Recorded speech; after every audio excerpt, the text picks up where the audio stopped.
in your personal life. They're either physical things that you're coping with in a relationship or a lack of a relationship. And you're lonely and you have somebody that you're interested in, man. You want to get her attention. You want to drive up in a nice car. And you're thinking, all I got to do is split my account this many times, have 20 accounts linked together, and I can get $100,000 in the next couple months if I just do this, build my account up. And then I can go and get a Lamborghini leased. I only got to pay $3,700 a month. I can make that. It's easy. And you're going to do stupid stuff to try to win the attention of some person you don't even know. You don't know what they're going to do when they find out that you drive that Lamborghini. You're doing all the wrong things. And I did all the wrong things as a 20-year-old. And I'm telling you, as a 50-year-old, I can tell you that I wish I could go back in time and talk to myself. I did a series in this YouTube channel. Literally, if I could go back and tell myself these things. And everything I'm talking about in there, look at every influencer today. It flies in the face of everything they do because it's all about engagements, getting you worked up into a frenzy about trading, pushing buttons and making money. And nobody's talking about the realities of what you're going to feel while trying to learn how to do that. And what happens when you get into a winning trade? None of you have any coping skills for that. You think you've ever felt excited and like short of breath because you're losing money? When you have a really big, fast-running winner, it's worse. It's worse than losing money.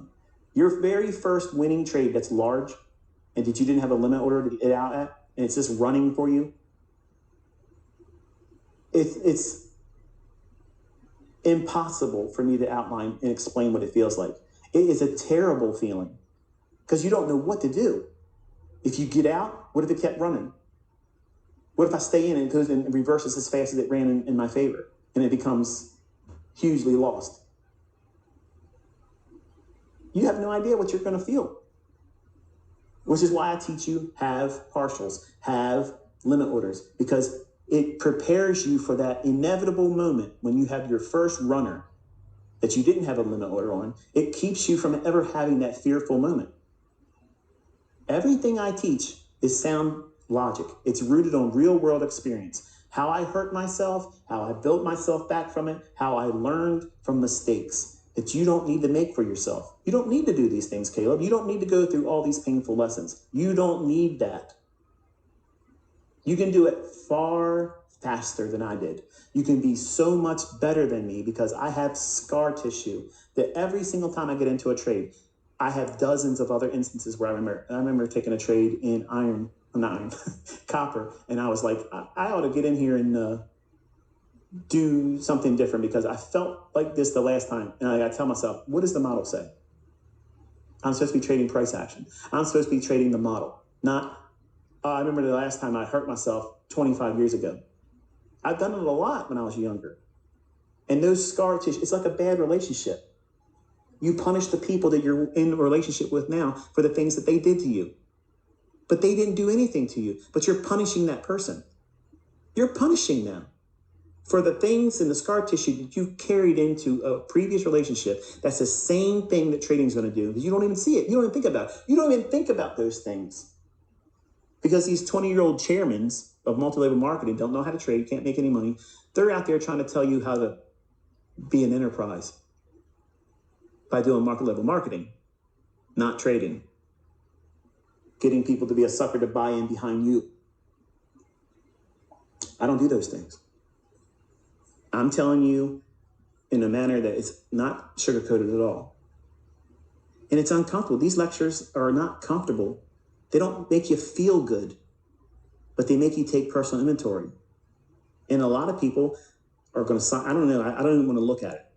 I'll look at it when I'm done. I'll look at the analytics and see what the watch numbers are on it. But I told you last week I expect them to be low. That doesn't change the fact that I'm telling my son these things this week. He needs to know these things. So that way it calibrates his mindset and says, you know what? I don't need to impress Dad by doing this, this, this. I am going to follow a model. And by default, Dad will be pleased that I'm only doing what is expected of me. I'm not trying to present more evidence that I have learned more than I should have right now because Dad's not expecting me to have that. And it's liberating. Contrast that with go, go, go. Get out there and start trading. Start with a real account, couple $100. You'll learn how to trade when you do that. That's an idiot's mentality. I promise you, that's the same person they're afraid to take trades. Every single trade they take, they're fearful of it. They're fearful of taking trades like that. And they can lie all they want. Come out here and let's see it. They won't do it. Oh, you're a demo baller. They'll just cop out doing it that way. But I'm telling you the real stuff. This is the real things that matter most. Because this is the stuff that's going to allow you to be successful, or it's going to make you tap out. You're going to do something that causes you to blow out, and you won't want to do whatever it takes you to refund an account or take a week or two off and then go back in and do another funded account challenge. If that's what you want to do. I'm not saying that's what you should do. But you have to give yourself flexibility and time. And how much time is it going to take for you? I don't know how much baggage you have. How much baggage have you brought into this? How much are you hiding? To your friends and your family, they may never know the depths of the anxiety and depression you're wrestling with because you got real good at hiding it. But you won't be able to hide it in trading. I promise you, it is like a scrying mirror, okay? A scrying mirror is a bowl that's painted black, and people used to stare into it and meditate, and sometimes they would see visions about what it is they feel they should be doing or whatever. But it is a scrying mirror. It will show you the ugliest parts of you. And you will not be able to mask it. You will not be able to hide it. It will manifest itself in stunning fashion. You're impulsive, greedy. Well, guess what? You're going to blow your account in stunning fashion in such amazing speed. It's going to happen so fast, your head's going to spin. And you're going to act like you're surprised. Wow. How did this happen so quick? And I'm telling you why. I'm telling you why. The things that you hold inside that are repeating toxic things that make you less of a success than you would be if you overcome them. But you can't overcome them until you recognize them, right? And everybody wants to stay comfortably hiding. They don't want the friends and family. They don't want the social media people to know that, hey, maybe I'm not entirely perfect when we walk around pretending that we are. Social media is a wonderful opportunity for everybody to pretend there's nothing wrong with them. They do everything right. I don't hide that. That's why I'm very polarizing. People say, wow, you're bipolar. You know, you start ranting and cussing. You know, I'm a Christian. You say you're a Christian and you talk in that language. Let me tell you something. Let me spend 1 week with you and I'll show you how you're a Christian too, right? You're never walking on water, okay? Everybody makes mistakes and I repent for everything I do. I don't claim to be perfect, but I'm not going to get out here and pretend that I don't have these real experiences that I had to go through and the coping mechanisms that I had to go through to fix them. But I had to identify that I had them. And I hid them for a long time because I built myself up in front of my family, in front of my friends, and they all said that this was never going to manifest itself and be successful. I would never know how to be able to beat the markets. They said it's never going to happen. Nobody can beat the market. Nobody can. Nobody knows how to time the market. That was constantly said on CNBC and FNN back then, before it was CNBC. Nobody can time the market. And they still try to say it. Nobody can time the market. Well, you know better than that now. But you can't time the market until you learn how to do it. And you won't learn how to do it properly until you remove these big barriers. They're like rocks in your shoe. And you might think that, oh, it's not a big deal. You know, I'm going to keep doing this. But if you try to run before you get that rock out, you're not going to run as long and without pain. And you won't fatigue as soon as you would if you had a rock in your shoe. Think about it. If you had a rock in your shoe and you're expected to run 10 miles or even walk it, as a younger man, I used to be frustrated. I would get a rock in my shoe. And I'd like, I ain't stopping, untying my shoe, taking my shoe off to get this rock out, and then have to put the shoe back on. I have to tie the whole time. It's aggravating. That's a man. I'm not going to pull over and ask for directions. I'm going to figure it out and waste the gas tank. That's what men do. What does the woman want to do? Well, let's pull over and ask this person. No, I ain't doing that. What are you doing? They're going to think I'm stupid if I ask for directions. She's not thinking that they're going to think that she's stupid. She's thinking, I need to get somewhere. I have a process. I'm getting somewhere with the most efficient direction and pathway. There it is. I don't want to be in this car with you. That's what she's thinking. But the husband's like, I don't want to look stupid to that other man. And that's what trading is. You don't want to make mistakes because you think everybody's sitting in your trading room with you, seeing everything you're doing while you're in every fluctuation of that trade. And you're making your trade harder because you think that way. Think about it. It's funny, but it's also uncomfortable, isn't it? You were laughing at first, but you start thinking, shit, he just nailed me. He literally just nailed me to the wall. That's me. He's talking about me right now. I'm talking about me. You just resonate with it because you're like, I'm doing that same stuff. I did all that stuff too. I did all that stuff too. But there's a way to get past all that. But you got to make changes. And you have to identify what they are, and you have to take advantage of this time in your development. This stage in your development, this is the most critical time. This is the foundation. Everything is going to be built upon. If you rush it, you will only go so far. You might be able to make some money, but you're not retiring. You're not living on your trading. I guarantee you that's not going to happen. Nobody lives on their trading and makes a huge enterprise out of their success in trading when they have not overcome these demons. You need to recognize what they are. Some of you are going to have all of the boxes checked. Anxious, fearful, impatient, just everything, greed. You'll have every box checked. But there's a coping mechanism I'm going to teach you this week that overcomes all of them. And I'm not talking about going into the Bible, but that's the best one, really. But that's all I'm going to say on that. I had to slide that in there, okay? But there are physical things that you can do. Anxiety attacks. I'm going to teach you how to overcome an anxiety attack, how to prevent one. I'm going to teach you how to fix heart palpitations when you start having, rapid heartbeats when you're trading. I'm going to show you how to fix all that stuff. But when you start feeling those physical symptoms, if you're any bit of a hypochondriac, it'll scare you. And it revs up into full panic. In full panic, you're not in control of yourself. So you never want to be in full panic when you're in a trade because you won't know when to pull the plug. You won't know when to get out of the trade. You won't see it. Everything is moving so fast. Your brain's processing so fast because you're in fight or flight. And you will have a clouded mind because everything is standing still. You're not doing anything. But your brain's saying, we're going 100 miles an hour and we have something to do. What is it we want me to do?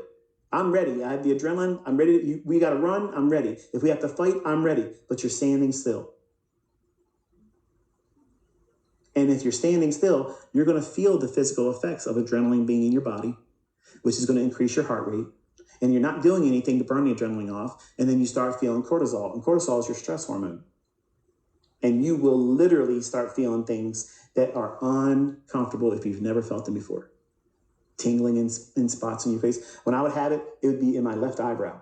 My left eyebrow would start tingling and it would drift underneath my left eye and go into where my left nostril was. And I'm thinking, I'm having a stroke. I'm stroking out. And then I started thinking that and thinking, I am stroking out. Let me check my pulse. Well, now you're doing the wrong thing. Look for other symptoms, Michael. Well, of course my heart rate's over 150 beats a minute. I'm tacking like crazy. And what does that do? Speeds it up even more. And then 10 minutes later, paramedics are at my house telling me, bear down or I'm going to have to give you something to stop you because your heart rate's 220 beats a minute. Do you want to go through these experiences? Or do you want to listen to me? Because given enough opportunity, some of you will go through that or worse. If you're not healthy, if I was not healthy going through all that stuff, I probably would have had a heart attack. I probably would have had a real stroke. Even if you're healthy, if you keep putting yourself in that condition, you wear your arteries down. And that stress hormone, cortisol, the way your body fights that is it lays down cholesterol in your arteries. What is that going to do? It's going to further increase the likelihood that you're going to eventually pop. So it's important for you to make this boring. You do not want it. I'm on a boat, T-Pain in the background. It ain't about all that, okay? It's about I am following a boring model. And that boring model can make as much as I want it to. And I don't have to elevate the excitement or fear. Let the money management do the heavy lifting, but you're just doing the same boring things that are not hidden from you on the chart. Be forgiving. Give yourself permission to be infallible. No, I said that wrong. Fallible. You don't want to be walking around like you're infallible. And that's what men try to do. They try to walk around like they're a man of steel, Superman. Women, they always ask me the right questions. I've never had a female student ever ask me a question that sounded like a man's perspective. It's never happened. It has never, ever happened. Men always are looking for ways to keep their ego from being bruised. Women are looking for a way to focus on what matters most for the model to be equipped in their hands appropriately. Not faster, so they don't do it wrong. Men, how can I run my account up and how can I pyramid? That's a man's question. How can I go out and win the Super Bowl? I've never worn pads before and I've never had a football in my hand. Good luck with that. Good luck with that. It's funny when you really sit back. I've had a very unique perspective as an educator, having so many people come through the fold. It's astonishing to see the same things repeating based on the female perspective and the male perspective. And I have lesbian students, I have gay students, and it's still the same thing. Men that are living gay lives, they don't think like women. They still have the same thought processes of the man. They want to do more. The women, even though they may live a gay lifestyle, they're still thinking like a woman. And to me, that's astonishing as well, because you can't escape who you are. And that's the problem with trading. If you come in with toxic thinking, if you come in with flawed logic or high expectations that are unrealistic for you to meet, no wonder you're going to want to quit so soon. You've made it harder for yourself. You don't need any extra help. It's going to be a very daunting task because you have to overcome yourself first. And everybody that's in a 90% bracket that quits and loses money and never does it anymore, it's because they lost to themselves. Look at how many times they traded. You don't know, that doesn't fit me, ICT. I've been doing this for 12 years. I've never been profitable. You don't know me, man. How many times have you really traded? You probably took 3 or 4 trades and blew the account. That's not enough experience. You just did things impulsively and you wrecked yourself and you had to wait and talk yourself into getting more money or whatever, sell some stuff in the garage. Now with funded accounts, now all you got to do is, wait a little while and the wife won't know about it and then pay for it. Get yourself a prepaid credit card off the bank or whatever in the aisle food line, and I'll just pay with that. She won't know. That's a problem. That is a problem. So you know enough that you know that you're not going to follow rules and you're going to hide it from her.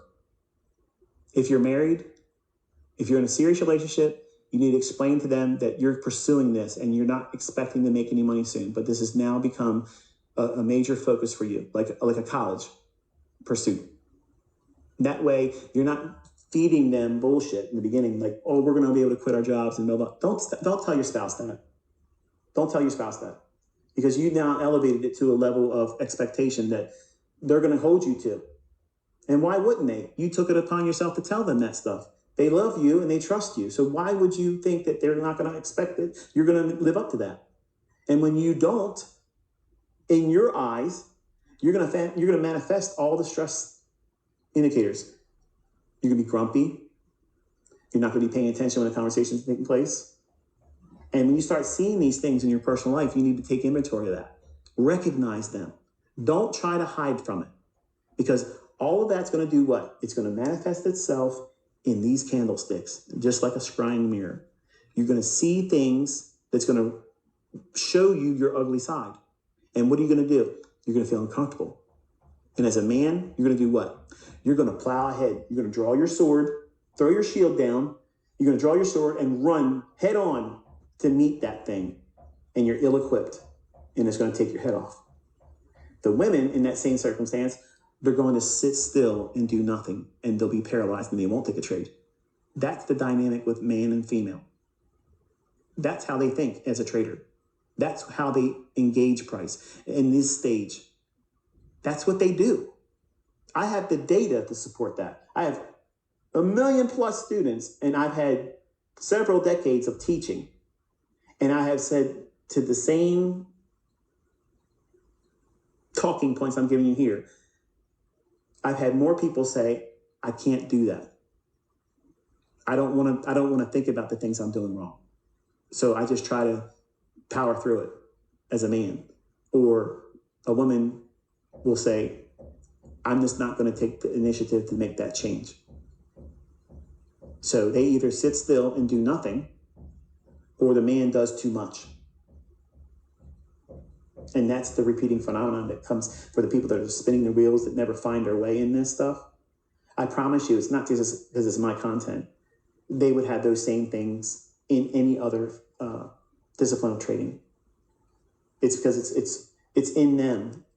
That's the problem. When I was losing money and blowing accounts as a 20-year-old, none of it had anything to do with the trading, because the moves I was blowing my account on, they weren't even that big of a move. There was just small little retracements that I was over leveraged on, and I would try to make big positions with very, very, very small stop losses, and those cuts would just be boom, boom, boom, and then the account's gone. And I was right that the market was going to go up to those levels I was aiming for, but I was not allowing myself to trade with just one contract and use a reasonable stop loss and just let it happen. I was trying to maximize as much as I could because I wanted to leave working. I wanted to be able to turn to my family and friends and say, you were wrong about me. So what was I trading for? Everything outside of being successful. I was trading to impress people that really, looking back now, they had no impact on me. Whether I did it or didn't, they didn't have any power over me. But I was giving them power by what I was doing. And you don't see it that way when you're going through it. And all these other things, it may not be that for you. It may be something else. There's so many things. I don't want to list everything because I've already went longer than I was supposed to again. But this is such a rich topic that I was going to write a fourth book and let it be about these types of things, but I just don't feel comfortable writing it. I think sharing my stories, letting you hear me tell you what I went through, it means more. And it's also therapeutic for me because it allows me to detox myself. Because there are some times when I think about how I could have done things better for myself. If I would have done things to fix my personal issues, address certain things, insecurities. When I had my first wife, I was telling her when we were together, I said, I'm going to be rich. I'm going to be a trader and I'm going to live a different lifestyle. And your parents just don't understand. And she nodded and gave me a kiss and goes, yeah, we'll see. But that's not saying I believe you. That was like dismissing it. And I still feel that today. And I've not been with that woman for decades. We're talking about when I was 19 years old. I would feel pain that's rooted, not that one, because I didn't start trading until 20, but I have things that I can go back to, and you have it too. And you have to journal that. You have to put that in your journal and say, these are my scars. This is what makes me feel insecure. And when my wife left me for a 40-year-old man, that was embarrassing for me. And it scarred me. And it made me take crazy risks because he drove my dream car, a Corvette, and bought it with a winning lottery ticket that she paid for. And he spent it and bought a vet. And I had to wrestle with, do I really like vets anymore because he did that? I love vets. Fuck him. He can do whatever he wants to do. But I own 2 of them now. And when I drive them, I don't think about them. I think about my car. This is my dream car. Everybody else can have their dream car. When I was a little boy, the Corvette was my dream car. And I could afford anything else out there. But I like that car. It's always been my thing. You have something that is deeply rooted inside you that causes you pain. Mine was embarrassment and shame that my first wife, who I never wanted to be with anybody else with, and she was the one I lost my virginity to. I could tell you the date, okay? I could tell you the time that it happened. Ask any other man, they probably can't tell you that. But that's what it meant for me. It was important for me. And I didn't want to be with anybody else. So when she left me, I was scarred, cut deeply, and the whole neighborhood knew about it.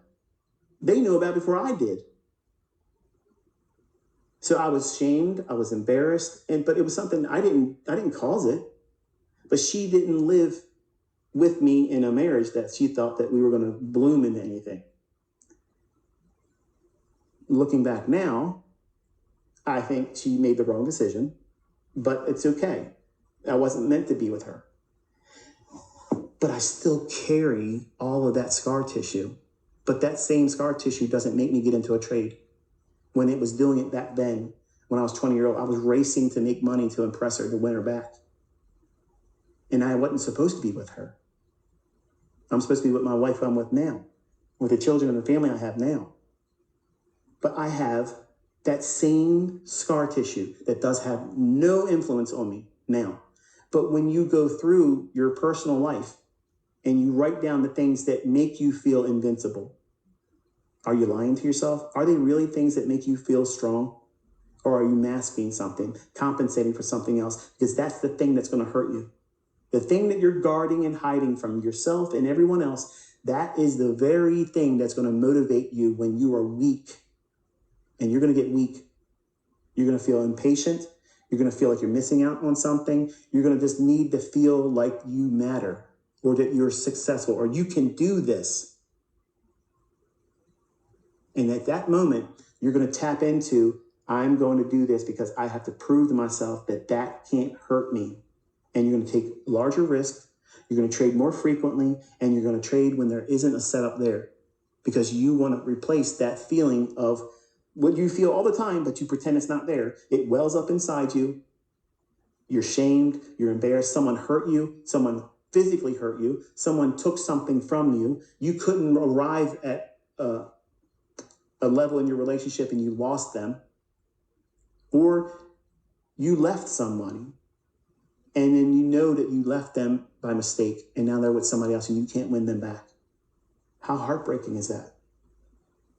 And I have students that say that they would do anything to impress them, to get them away from the person they're with now. That's not likely to happen, but they carry that stuff in them. And then they go into the trades and they say, I need to feel better because I can't escape that. You got to let go of it. A lot of the stuff that you're holding on to, you're going to have to put it down. You're choosing to hold on to it. You're choosing to protect it and nurture it because it's become your new normal. And how would you feel if you weren't feeling like this every day? It's scary. It's uncertain to you. So it's easier for you to hold on to this. And you live with the depression, and you live with the anxiety, and you live with the guilt, and you live with the anger and fear. And all of that's going to manifest itself in these little candlesticks. They're going to be perfect little excuses for you to vent into. And when they don't do what you want them to do, it's worse. It will cut you deeper. It'll make you fear taking anything further steps forward. You'll say, this doesn't work. But you're lying to yourself. You're not even using it right. It's just like the next bottle of booze that alcohol reaches for. I usually drink Johnny Walker. I get drunk every Friday night. I can't stand it. But they didn't have any Johnny Walker, so I just started drinking whatever. I don't know. I know Johnny Walker. I don't know what that is. I know it's an alcohol. But I don't know enough to know what another alcohol drink is. It's a little embarrassing, even though I shouldn't be embarrassed by it. But the king of analogies just fell flat on his face today. I just don't have another alcohol, like the Budweiser. Yeah, it doesn't probably mean, it's probably not the same thing. Because I think Johnny Walker's a liquor, isn't it? But maybe vodka. I know there's another thing. But you're going to pick your vice. Okay? And you're going to do whatever you can to do it. Because you're trying to escape pain and you're self-medicating. And a lot of us self-medicate by tamping down pain. That means swallowing it and pushing it down deeper. But you can't keep doing that when you're a trader because it's going to materialize and manifest itself in your trades. And then because you're having to deal with it again and it's taking from you, hope about success. It's taking money from you that you can't really afford to lose. And now you've made this little tiny gremlin, this little rock in your shoe, a mountain in front of you with a troll that's standing on top saying, you're never going to get up this high. You've given it a power that it's never had before. It's got more influence and power to keep you from being happy, successful, and, well, better. You've given it a power over you, and you're going to feel that, and you're going to personify the trade when it's just doing what it's going to do, regardless of whether you're in the trade or not. But now you've personalized it and personified it, and now you're wrestling with this thing. And you can't talk about it with anybody, because how embarrassing would that be? So, in the privacy of your own journal, not with someone on the social media, not in an email to me. Some of you probably already were sitting down writing emails. This right here, you just nailed me, and I'm so thankful. Don't even worry about doing that. Don't just find out what it is for you. What are these little things that you're hiding in yourself that are scary, they're hurtful, they hold a lot of animosity, and they are always things that you would never want anybody to know about. That's what I'm talking about. The things that you are ashamed of, the things that you are fearful that other people might find out about you. You're a man. I wouldn't want anybody to think that I have regrets about how I handled myself as a young man. But I've openly shared that in my YouTube channel. I don't hide it. I had relationships with married women, and I am not proud of that. I mean, nobody's perfect. I'm not making excuses for it. But these are things that I have to live with. I have to live with these decisions. And when I was younger, they were barriers for me. They caused me to do things impulsively because I didn't like my own skin. I wasn't comfortable in my own skin. I didn't reconcile the problems I created for myself. I just put a Band-Aid and hide them. Just pushed it down, tamped them down deep. As long as I don't talk about it, bring it up, nobody knows about it, and it's just in my head. And I'll wrestle with them as I wrestle with them. Not realizing that that stuff would manifest in my personal relationships with my friends. When I had to have a job, it would manifest in my performance at work. I was unmanageable. I would basically cuss everybody out and tell them, look, you screw you. And I had lots of jobs.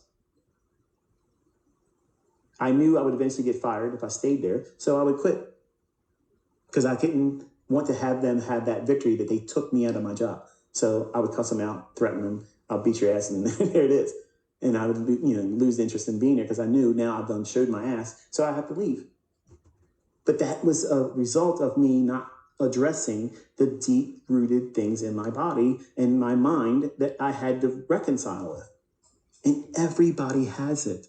Everybody has a skeleton in their closet. Everybody has things like this. Some of them are more significant than others, but doesn't diminish even the ones the least of significance that anybody else would look at and think, well, that's not that big of a deal. But to them that went through it and had to live with it and carry it around, it's huge.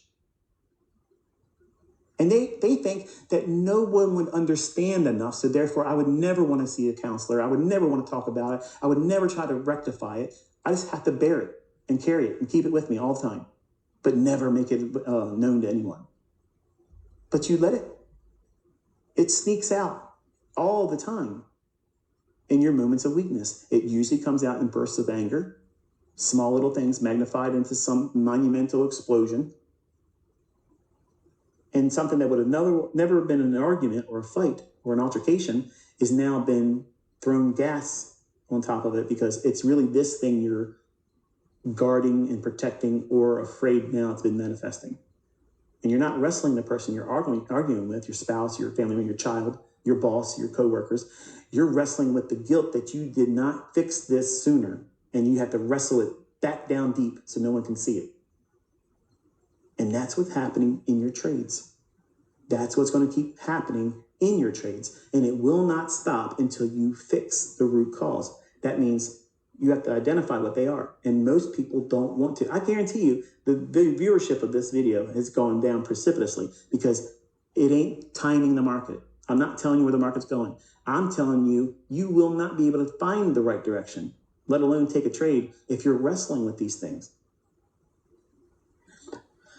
Some of my best students are individuals that were in prison or had substance abuse problems, and they fixed it before they tried to become a trader. I've had students that are substance abusers that are trying to get clean, and they're struggling because they have not fixed themselves yet. You won't be successful at this until you fix that part of you.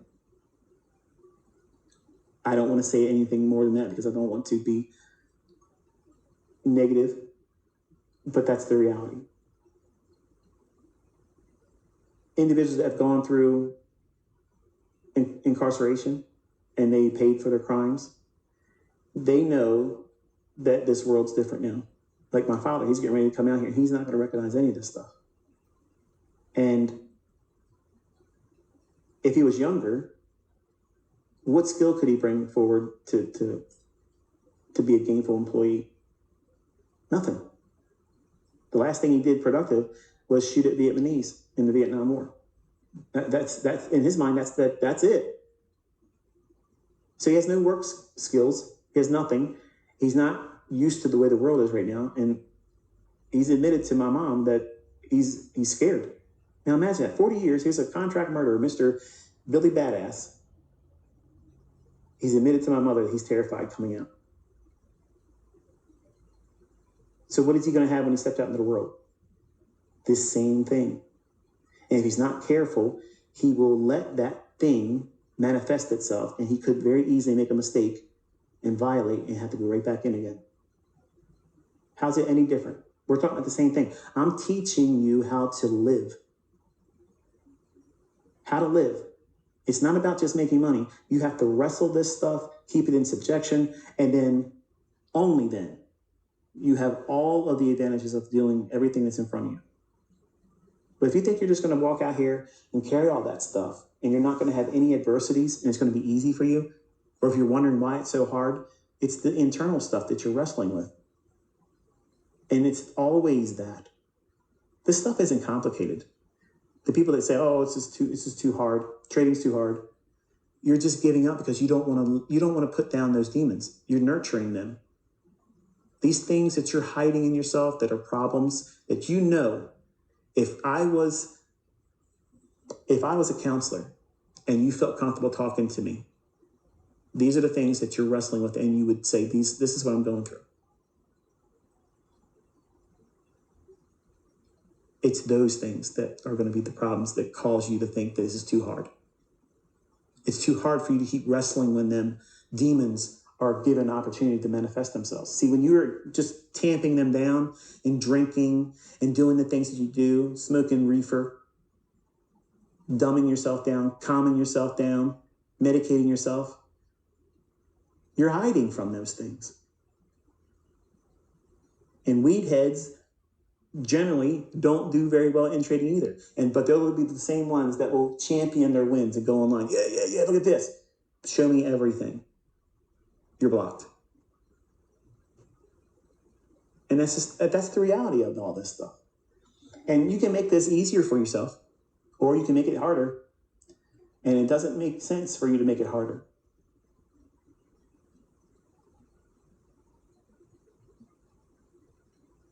There's so many things I want to talk about still, but I have plenty of time the rest of the week. I've had a lot to say today. I believe wholeheartedly the things I've talked about. I think if you take a moment to think about what that means for you, really dial in on the things that you know, what you try to hide, that are terrible things that you don't like about yourself. And I'm not talking about your weight or how you look in the mirror.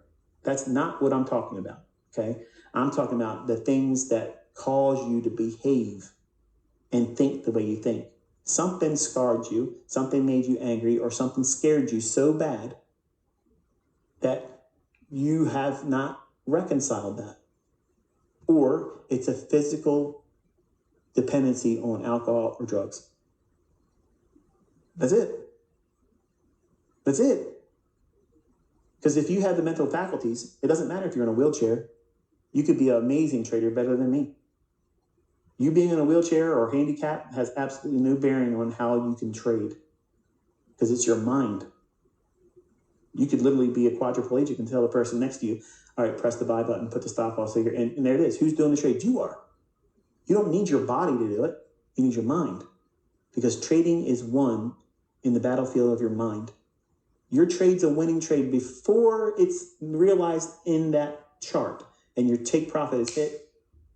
Before that happens, it's already a winning trade in your mind. Because if you can't see it, believe that it's going to deliver like that, it's never going to go there. So how do you have a clear mind to get to that point?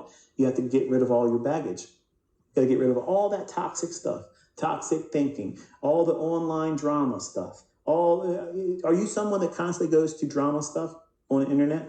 Not just in the trading industry, but everywhere. Are you a Jerry Springer trader? You just can't wait to get into somebody else's business to see what they're doing wrong. Because chances are you love that because you are hiding so much more in yourself. That just hurts somebody's feelings right there too. Drama marketing, drama this, drama that. People flock to that stuff because it's a perfect excuse to hide the very things that they don't like about themselves. Because they're thinking, well, I hate living with this every day, but you know what? This is a beautiful distraction that I'm not the only one out there that's a train wreck. And I have a chance to laugh at that person like everybody else. And I'm guarded, I'm protected. They don't know the things I'm wrestling with. Because look what they would do if they knew this about me. And that's exactly what you're going to experience in trading. That stuff is going to well up. It's going to boil up over top and spill over into your trades until you reconcile that. You have to fix what they are. I have to identify them first, right? And that's scary. It's uncomfortable. But nobody needs to know what they are. You have power over this stuff. You have power over it, and you place it in your journal. You identify it. I feel insecure because this happened to me. Okay, release it. It doesn't define who you are. Don't give it any more power. Acknowledge it. Say, yeah, it's real for you to feel hurt when things happen to you. You're a human being with emotions. It's normal for you to feel that way. But social media has made it feel like we shouldn't have any emotions. We shouldn't care about nothing. Say things to people that they would never hear you say to their face. Divisiveness. You have to just let all that stuff go. And if you invite other people into this experiment of you going through the process of learning how to trade in the early stages, you have made it so much harder. You have now increased the level of difficulty to expert level. And you're not an expert. You're a neophyte. You're just starting. And that's why Caleb will not have comments open on this YouTube channel. Because what's going to happen is he's going to read them. And in a moment of weakness, he's going to say, yeah, this person said this and this, this. And then I'm going to hear it. I'm going to see it. And then I'm going to have to tell him, I'm angry that this did that. And I'm going to go out online and I'm going to say this, that, and the other thing. And they're going to clam up and they're going to do nothing. But I'm going to react to that because I'm like whack-a-mole. I like smacking trolls around. I love that. It's a sport for me. So to keep him from getting that recreational sport in his own thinking, he's not allowed to have the comments. He's not allowed to have interactions with any of you because he's learning. But I've already told him, I said the other day when we were driving around, went to the gun range, I said, once you get to the point where you don't need Dad to tell you anything, you know your model, you know what you can do, and you're carving out your own money, and it's a significant amount of money. If you want to go out there and act like a fool and spar with these people online because they're idiots, I'm not going to be in your way about it. I'm not. But I just think it's dumb to do it because as the world's changing, people that have a following like myself and other people, okay, I might say something about someone's discipline and make fun of it, okay? In reality, sometimes I backpedal and I think to myself, you know, what the state of the world is right now, in the way it's so, we're in a combustible state globally. All it takes is the right little spark, and everybody can easily blow up. And that's what social media has cultivated. That's exactly why it was instigated. It was started for that very reason. And now it's festering in everybody. Like, they can't wait to get online. Think about how many times you're looking at your phone.